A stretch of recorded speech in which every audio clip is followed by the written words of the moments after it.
యుద్ధమే చేశారండి. మీరు చూసుంటే 1 మంత్ నాన్ స్టాప్ సాక్షి ఛానల్‌లో నా పైన స్పెషల్ స్టోరీస్ అని, డిబేట్‌లని విజయసాయి రెడ్డి ట్వీట్ చేసారు. ఒక్క జగన్మోహన్ రెడ్డి తప్ప వాళ్ళ పార్టీలో ప్రతి ఒక్కరు నా పైన రెస్పాండ్ అయ్యారండి.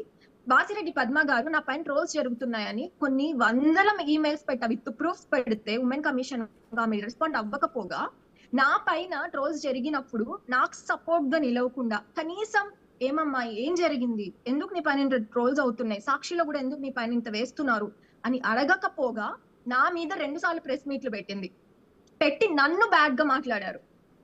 సో నాకు అప్పుడు అనిపించింది, ఎక్కడికి వెళ్తున్నారా, మనం అడవిలోకి వెళ్తున్నామా? ఒక ఆడపిల్ల పైన ఇంత దారుణంగా ట్రోల్స్ జరుగుతుంటే ఒక మహిళా కమిషన్, ఒక మహిళ అయ్యుండి నువ్వు కనీసం బేసిక్ ఎంక్వైరీ చేయకుండా నీకు తెలుసుకోవాల్సిన బాధ్యత లేకుండా నువ్వు ఎలా ప్రెస్ మీట్ పెడతావు? ఇంత దౌర్భాగ్యమైన రాష్ట్రంలో మనం ఉన్నామా అని కసి పెరిగింది.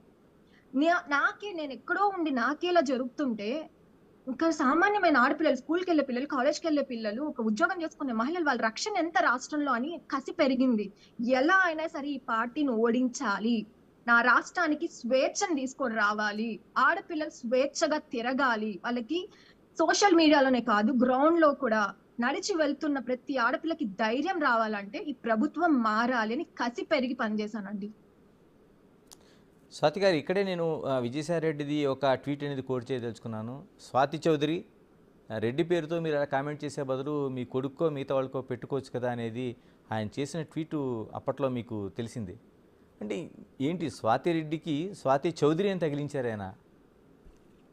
అయ్యో, మీరు నా పేరు ఎందుకండి? రజనీకాంత్ గారు, చంద్రబాబు నాయుడు గారు చేసి 4 మంచి పనులు వచ్చి మీటింగ్ పెడితేనే రజనీకాంత్ గారికే తప్పలేదండి. స్వాతి రెడ్డి అయితే ఏంటి, చౌదరి అయితే ఏంటి? మీ తెలుగుదేశం పార్టీకి ఎవరు సపోర్ట్ చేస్తే వాళ్ళు చౌదరీస్ అయిపోతారు, లేదా వైఎస్ఆర్సీపీ ప్రభుత్వం చేసిన పనులని, అరాచకాలని ఎండగట్టి వాటిని ప్రజల్లోకి తీసుకెళ్లే ప్రయత్నం చేస్తే వాళ్ళు చౌదరీలు అయిపోతారు. ఇదే కదా మనం చూస్తున్నాం గత 5 సంవత్సరాలుగా.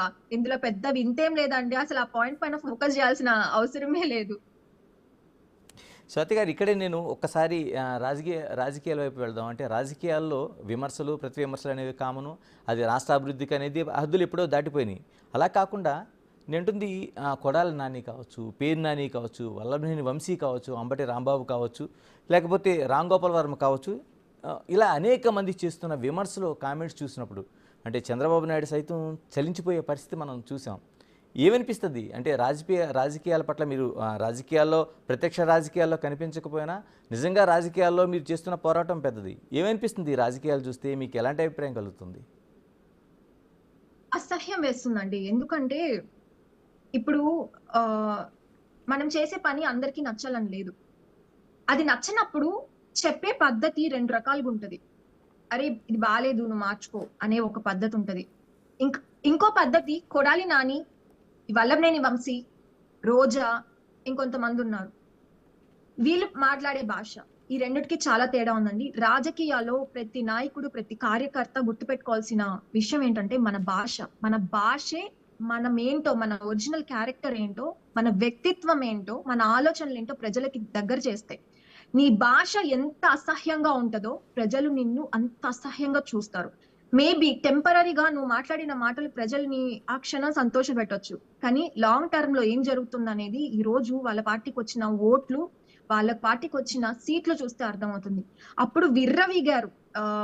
అసలు అసహ్యమైన భాషతో ఈ కొడాలి నాని గాని, ఈ రోజా గారు గాని, ఆవిడ ఎక్స్ప్రెషన్స్, హావభావాలు కూడా అసెంబ్లీలో కూడా ఎంత అసహ్యంగా ఉండేవంటే, ఒక మహిళకు ఉండాల్సిన ఒక క్వాలిటీ కూడా లేదేంటి? ఈవిడని ఎమ్మెల్యేగా ఎందుకు గెలిపించాము, ఈవిడని అసెంబ్లీలోకి పంపించామా మా సమస్యలని డిస్కస్ చేయడానికి, ఈవిడికి మంత్రి పదవి వచ్చిందా అని అసహించుకునే లాంటి